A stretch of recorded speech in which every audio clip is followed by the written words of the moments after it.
YouTube दुनिया के अंदर सबसे ज़्यादा इस्तेमाल होने वाला वीडियो कंटेंट की एक वेबसाइट है और इसकी एडवर्टीजमेंट या मार्केटिंग का क्राइटेरिया जैसे मैंने आपको फेसबुक का बताया था कि उसके ऊपर क्यों आया था या कब ऐड किया गया था, तब किया गया जब उसके ऊपर मैक्सिमम ट्रैफिक आना शुरू हो चुकी थी।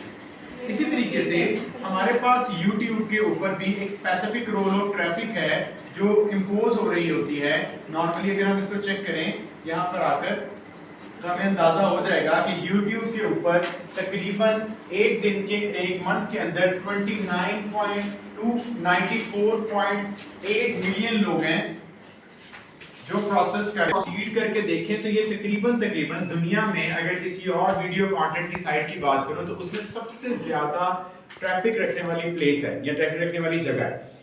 अब हम YouTube मार्केटिंग जैसे हम लोग पहले मेटा एड्स के ऊपर काम करते थे। मेटा एड प्लेटफॉर्म किसका था? जिसमें तीन चीजें आती थी, फेसबुक, इंस्टाग्राम और व्हाट्सएप। अब जो हमारे पास YouTube है ये ऑन की जाती है बाय गूगल और गूगल इसकी ऑनरशिप को ऑन करता है।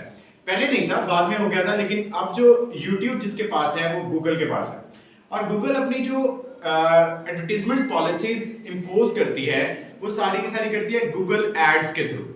और गूगल एड एक पूरा एक वे है, एक तरीकाकार है जिसके अंदर हम YouTube के ऊपर काम करते हैं।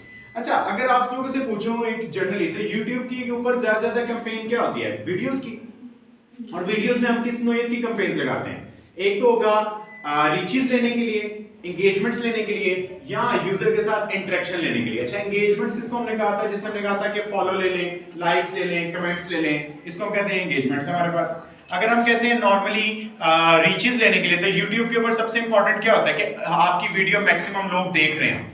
और फॉलो या सब्सक्रिप्शन लेने का ताल्लुक सिर्फ इतना होता है कि जब हम उसके ऊपर किसी यूजर को कोई वीडियो अपलोड करते हैं तो रिसेंटली फौरन से या रैपिडली जिसे हम कहते हैं उसके पास नोटिफिकेशन चला जाएगी, इस बंदे ने मेरा ये वाला पेज या ये वाला ग्रुप जो है वो ज्वाइन किया हुआ है।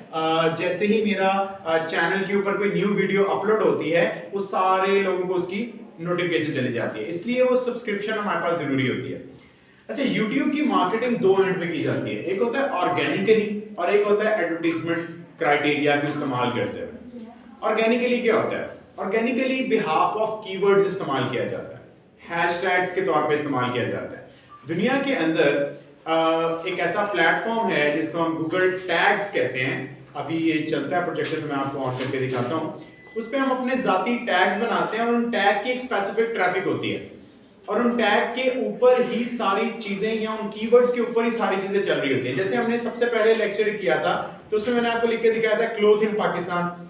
उस पे क्या हो रहा था कि क्लोथिंग इन पाकिस्तान के ऊपर ब्राउजर के रिजल्ट्स आ रहे थे और क्योंकि मेरा गूगल मेटा एड के अंदर कीवर्ड ऑप्टिमाइजेशन का कोई खास रोल नहीं होता, क्योंकि कोई भी जाके गूगल के ऊपर किसी फेसबुक एड को सर्च नहीं कर रहा होता, लेकिन यहाँ पर क्योंकि कीवर्ड के अगेंस्ट सारा काम किया जा रहा होता है तो keyword planning is the most important thing in an YouTube marketing in an when we go through an organic marketing की बात करें।